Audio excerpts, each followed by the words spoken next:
Hello, welcome to MJRRPG, a podcast for tabletop role-playing game reviews, replays, etc. and so forth.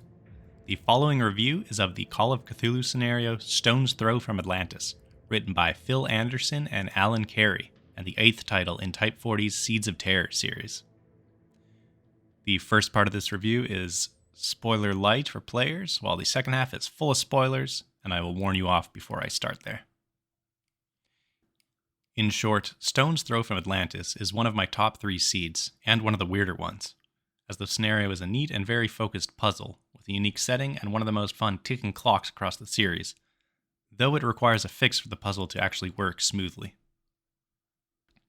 Again, Stone's Throw from Atlantis is the 8th entry in the Seeds of Terror series, and the second written by Phil Anderson, and the second in Anderson's sort of idle trilogy within the Seeds series. It's also one of the weirder scenarios in the series, along with Scream of the Mandrake and Flute of the Gods, and it's my personal favorite of the 3, as well as my third favorite of the whole 12 Seeds titles. It's one of the most focused scenarios, and for some maybe too focused to the point of linearity, but I personally find plenty to do within its narrow confines, and all 3 runs I've done have been notably different. Stone's Throw from Atlantis is one of the longest seeds, coming in at a whopping 8 pages. Along with 1 stat page, 4 handouts, and 6 colorful pre-generated investigators. As always, the handouts are well produced and nice to look at, though one is difficult to use as is. More on that in the spoiler section. The setting of Spain's southern Doñana wetlands is unique, tied to the central mystery, and provides great atmosphere, though 1920s Spain unfortunately isn't explored all that much. And while the investigators are nicely fleshed out with plenty of role-playing hooks, having some more direct connection to the country's political situation could have been a nice touch. The Seeds of Terror series has a wide variety of situations, themes, and atmospheres, but overall not many of them are actually all that deeply scary, mostly being more on the actiony or pulpy side of Call of Cthulhu. Keepers can expand on any of the scenarios to emphasize the horror, of course. These are, after all, seeds. But as written, I find Stone's Throw from Atlantis to be the eeriest of the lot. The atmosphere is uncomfortable and grows stranger as the scenario progresses, and the common frantic second and third act shared by most seeds is more desperate and existential here than in the others. While there is a fairly glaring issue the keeper will need to deal with, Stone's Throw from Atlantis is still a standout scenario not only among its sibling seeds, but as any convention-length scenario, and is one of the first I'd recommend when looking for a very different sort of single-session one-shot. Stone's Throw from Atlantis can be found individually on DriveThruRPG or as part of the Idle Pursuits bundle, along with Crushed and Children of Chaac. The following is full of spoilers. If you're a player or just don't want to know anything else about the scenario, I'd say stop here. Otherwise, listen in. Like most seeds, Stone's Throw from Atlantis is straightforward and easy to run, though there is one bump a keeper should smooth over beforehand, as well as a couple points that could be emphasized. The scenario starts with the investigators arriving at a dig site in southern Spain's Doñana wetlands, where an archaeologist believes she may have uncovered ruins of the fabled city of Atlantis. They find the site eerily empty, though. After poking through some tents to find a few clues and an idol, which gives anyone that touches it a brief and odd vision. And then the party finds an entrance to an excavated temple. Inside, they do find the dig team. Sort of. The team are all insane, self-mutilated, and phantoms. Only the head archaeologist is named and described, she clawed out her own eyes, and it may be worth fleshing out the others just a little, if not to add a touch more horror by detailing their self-inflicted injuries.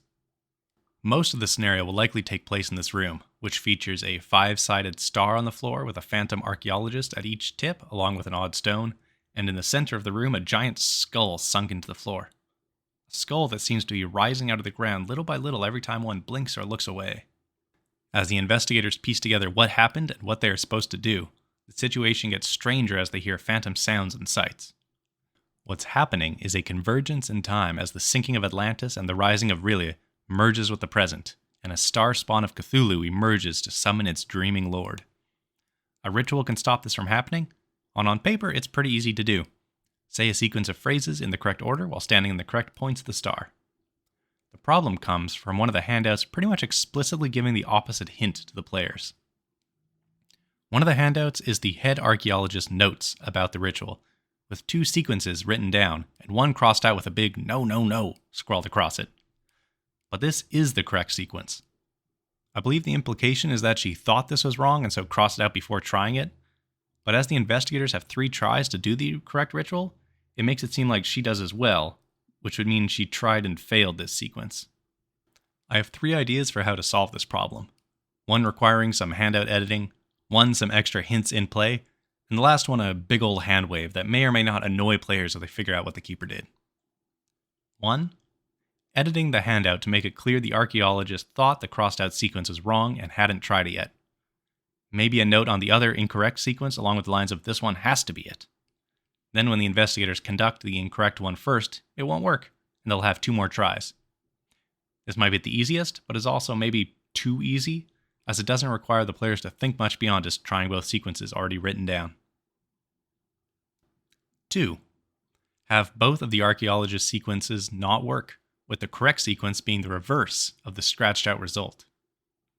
To give extra hints, the visions investigators get from touching the idol can give small snippets of the correct order, but only one part at a time, and with the consequence of an extra sand loss each time. The phantom archaeologist could also be repeatedly moaning "backwards, backwards, backwards," or something similar.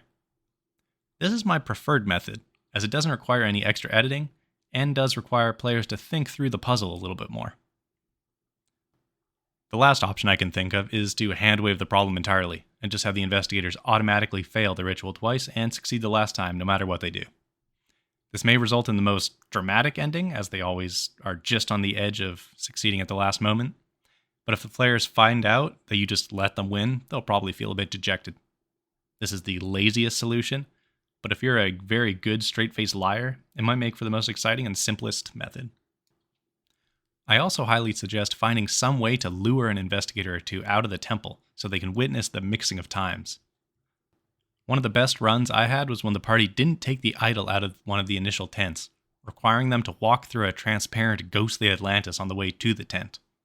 Once they pick up the idol, though, the ancient city becomes fully physical, with the inhabitants able to see and interact with the investigator, who then has to navigate through this foreign city in the grip of a tsunami, rushing down narrow streets, flooding with water and crowds of frightened people crying out in a dead language, and the great twisted spires of Ryla rising up out of the churning ocean to loom over the drowning Atlantis. It's one hell of a spectacle to miss out on. Overall, Stone's Throw from Atlantis is what I consider the sort of sleeper hit of the Seeds of Terror series. There are tighter, more complex, more exciting, and more flashy scenarios, but this one I find has the perfect balance of a unique setting and a problem to solve, creepy and weird scenes and atmosphere, and a non-violent puzzle to solve, all in a tight 2 to 3 hour package. Very highly recommended. Again, Stone's Throw from Atlantis can be found individually on DriveThruRPG or as part of the Idle Pursuits bundle along with Crushed and Children of Chaac. Thank you for listening. As always, credit to CryoChamber for use of their album Cthulhu. Until next time, have a good one.